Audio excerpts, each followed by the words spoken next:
आंदोलन शुरू किया गया, ये थोड़ा सा एक अलग माहौल में शुरू किया गया। उससे पहले जो देश के वरिष्ठ भिक्षु थे या जिन्होंने पहले आंदोलन चलाए हैं, उनसे इस प्रकार की कोई राय मशवरा नहीं ली गई थी और बुद्धगया मुक्ति आंदोलन पहले से ही चल रहा था। ये 1891 से शुरू हुआ, 1933 तक रहा। अनागारी धर्मपाल जी ने इसके लिए बहुत बड़ा योगदान दिया है। उसके बाद में यह आंदोलन 1992 में चला। 1992-91 से शुरू जो आंदोलन हुआ था, बोर्ड क्लब पे हुआ, जंतर मंतर पे हुआ और देश के बड़े बड़े भिक्षुओं ने आंदोलन किया। भदंत आर्य नागर सुरेश साई, भदंत ज्ञानेश्वर, भदंत करुणाकर और भदंत आनंद महाथेरो जी की मुख्य भूमिका इसमें रही है। भदंत प्रज्ञाशील जो इस समय आंदोलन पे बैठे हुए थे, वो इस आंदोलन में उस समय पे नए नए जुड़े थे। 92-93 की बात बता रहा हूं मैं। और पहली बार भारत के उत्तरी भारत के बौद्ध भिक्षुओं की पहली बार कमेटी में भागीदारी हुई, जिसमें 4 मेंबर बने।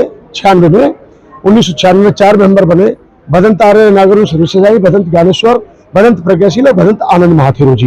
इन्होंने अपने कार्यकाल में 6 साल कार्यकाल में 6 साल का इनका कार्यकाल रहा। 96 से लेकर के 2002 तक इनकी कमेटी रही और वहां पर बहुत सारे बदलाव हुए। पहली बात तो बीटी एक्ट के बारे में लोगों को कम जानकारी होती है। वहां का एक पहले ये भी कानून था कि जो 1949 का एक्ट है, उसके अनुसार ये भी था कि अगर डीएम जो होंगे वो हिंदू ही होंगे और बाई जी भी अगर हिंदू डीएम नहीं है और डीएम बाई कास्ट शुल्क कास्ट है या फिर बुद्धिस्ट है तो उनको नहीं बनाया जाएगा। ये पहली बात तो डीएम पद का अपमान है, तो ये चेंज हो चुका है। ये 12-13 में चेंज हो गया। और पहले सेक्रेटरी भी हिंदू ही होते थे, लेकिन अब सेक्रेटरी बुद्धिस्ट है। ये आंदोलन की देन है। फिर 2005 में हमने आंदोलन किया। 25 फरवरी 2005 को जोगिंदर कवाले जी और जिनके सुपुत्र आज भारत के प्रधान मुख्य न्यायाधीश बने हैं, सीजेआई साहब यानी भूषण गवई जी, इनके पिताजी राज्यपाल रहे बिहार के, केरल के, सिक्किम के।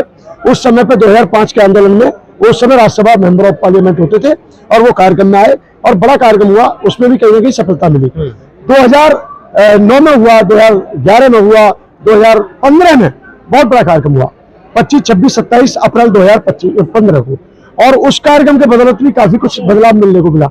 लेकिन ये जो आंदोलन हुआ, ये हमारे समझ से एक तो ये बाहर रहा कि ये आंदोलन क्यों तो शुरू हुआ और क्यों खत्म।